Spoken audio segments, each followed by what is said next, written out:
осы YouTube-ке тіркеліңіздер, бөлісіңіздер, міндетті түрде бірнеше мәрте комментарий жазып, лайк басып, бөлісіп, таратып отырыңыздар. Енді дәл қазір осы Орта Шығыс мәселесінде маңызды дейтін тағы бір ел бар. Түркия ода да былық болып басталып қойды. Былық басталып қойды. Қандай былық? Ердоған Стамбул қаласының мерін тұтқындап жатыр. Ал бұл мер кім еді? Бұл мер Ердоғанның қарсыласы еді. Енді осы президенттік сайлауда осы алып кетуі мүмкін деп өзінің қарсыласын тұтқындап жатыр. Ал бұл Ердоғанның қарсыласының жақтаушылары енді Түркияда бүкіл халықты ереуілге шақырып жатыр. Ереуілдің басы басталып қойды. Ал тіпті осы оқиғаның артында да былай қарап отырсаң, Орта Шығыс мәселесінің бір үлкен бір жалыны көрінген сияқты. Ердоған кім еді? Ердоған Осман Түркі империясының тәтті елесін көз алдын елестетіп қиялдап отырған император, болғысы келетін диктатор. Диктатордың бәрінің император болу арманы бар. Диктатор атаулының бәрі сол тағында шіріп, сол сүйегі салдырап шашылып қалғанша сол тағында отырғысы келеді. Ешқандай диктатор тағын сайлау арқылы бере қояйын деп отырған жоқ. Ердоған да диктатор. Түркияның экономикасын қысқасы көрге сүйреді. Түркияны қайыршылыққа кетіп бара жатыр. Қытаймен бір жол бір белдеуге келісіп, Түркияның бүкіл мата, жеңіл өнеркәсіп, киім кешек өнеркәсібі бәрін Қытайдың нарығының алдында жығып берді. Қытайдың қарызына бір өңір бір белдеуіне батып, анау Босфор бұғазындағы бір көпірді салу үшін 3 миллиард доллар қарыз алып, қысқасы Түркияны бітірді Ердоған. Лираны құнсыздандырды. Қазір Түркияның халқы бұрын Ердоғанның жаңағы медресе оқып жүрген кезде жаңағы қырағатына мастанып, ой, Ердоған құтқарушы құдай деп табынушылық бар. Түркияның халқы саяси сауатты халық деп айта алмаймын мен оларды.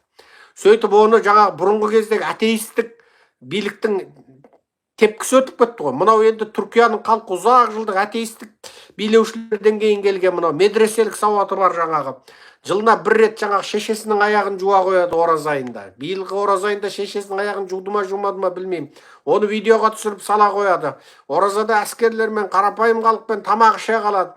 Кетіп бара жатып жолдың бойында тұрған қызды мәшинесін тоқтатып әлгіні маңдайынан сүйіп жаңағы қайырымдылық танытады. Шалың енді сарттық жаңағы показуханы жаңағы шоумендікті қатырады енді. Енді бірақ шалдың оқыған Құраны керемет, медресенің Құраны болғанымен, енді қирағаты жақсы болғанмен, шал экономиканы құртып алды да. Мәселе енді оның түріктері негізінде, егер сондай оның қырағаты керемет, Құран оқу керемет болса, оны муфти қып қою керек еді да, президент емес. Ол енді муфти болса керемет, енді Құран оққанда түріктер дегенің бүйтіп бастарын шайқап, әйнек стақанда қара шайларын ішіп тамсанып кетеді де. Бірақ ол президент емес, муфти болатын адам еді. Сөйтті де оны президент қып қойды. Енді қазір экономика бітті Түркияда. Экономика бітті. Қытайдың сіңіп алғандығы соншалық қытайшылдар деген құтырып кетті. Бұл шалдың бір сұмдығы жуырда 2 ұйғырды Қытайға қайтару туралы соттың үкімі шығып қойды. Білесіздер, 2019 жылы мен үйқамақта отырғанда Зиннеткүл Тұрсын дейтін әйелді денесіне укол салып наркоздап Стамбулдан Тәжікстанға, Тәжікстаннан Қытайға жібере салды. Ол ұшақтың үстінде есін жиып мен қайдан шықтым десе, 2 белгісіз адам ұшаққа кіргізіп қойды дейді. Сөйтіп Зиннеткүл Тұрсын міне қазір Қытайда өлі ма тірі ма белгісіз. Өлі ма тірі белгісіз. Міне ол туралы мен бұрын айтқанмын, лекцияларымда бар. Бұл енді қазір таза Қытайшыл болып кетті енді. Енді біресе Еуропамен ұстасады, біресе Америкамен етіседі. Қысқасы бұл шал бір өткенде Путинмен де ию болып кетті. Одан бұл компанияларына санкция салынды. Қытайды кіргізіп алды бүкіл Стамбул, бүкіл Түркияға. Енді қазір Орта Шығысты тыныштандырам деп жатқанда, Орта Шығыстағы маңызды бір ел, тіпті НАТО-дағы әскери ең көп бір елдің бір Түркияда осында ереуіл болып, былық болып жатқаны, бұл шыны керек Мүмкін Түркия осы арқылы демократияға бет бұруы мүмкін. Жақсылық болса. Ал жамандық болса, диктатураның жетекесі Түркияда ары қарай орнауы мүмкін. Енді оның барлығы түрк халқының саяси сауаттылығына үй салмай ма, жоқ ана ұзын тұра шалдың қырағатына мәз болып отыра бере ме, соған байланысты. Енді қазір көп нәрсе бір мына жұрттың бәрі айтады, ойбай, егер шынында ары қарай бұл оқиғалар ушыға берсе, оның арты не болады, шынында өстіп Украина далада қалама дейді. Мен енді сіздерге бірнеше жағымды ақпараттарды айтайын. Украина далада қалмайды. Енді қазір міне жерде Украинаға берілетін көмектер туралы мен міне жерде бір қысқа нұсқа бір жерлерді айтып жіберейін. Жаңа ғана ақпараттарымды қысқартып салып қойып едім.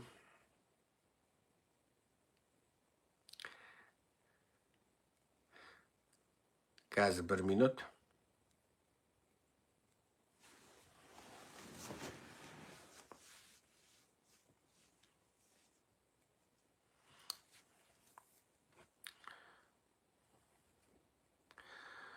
Украинаға Еуропа тарапынан берілетін көмектер туралы мынандай әңгімені айтып жатырмын. Міне 3 миллиард доллар евро. Жаңадан бері соны 2 деп алып міне іздедім. Міне 3 миллиард евро әскери көмек беріледі екен. Биыл осы жылы. 2025 жылы. Тек Германиядан. Бұрынғысына қосымша ретінде дейді. 3 миллиард. Бірақ Американың алдыңғы жолы Байденнің кезінде дау болып ілініп тұрып әрең шешілген көмегі қанша еді? 60 миллиард. 60 пен 3 миллиардты салыстырып көріңіз, бәрібір аз. Бірақ Германия берем деп отыр екен. Ал Англия тарапынан айтқанда не дейді? Біз Англия тарапынан битеді, біз қару жарақты да бере береміз, Украинаның сарбаздарын оқытуды да жалғастыра береміз, Путиннің сөзін пысқырмаймыз депті. Ал енді бұл мәселеде осы жолғы келіссөздің бір нәтижесі десе, мынау екі жақ 175 тұтқынды өзара ауыстырып. Әлгінде мен Фейсбукте бір видео бөлістім, өзім көңілім босап кетті. Фейсбукте мен бөліскен видео. Онда не дейді? Мама деп украин жігіт мамасымен сөйлесіп жатыр. Енді украинша білмеймін, бірақ енді ана видеоны көріп шықтым, түсінбесем де. Я уже в Украине деді ма, сонда бір сөзді айтып қалды. Үлкен жігіт кәдімгі. Сол тұтқыннан босап, 175 тұтқын өзара ауысыпты.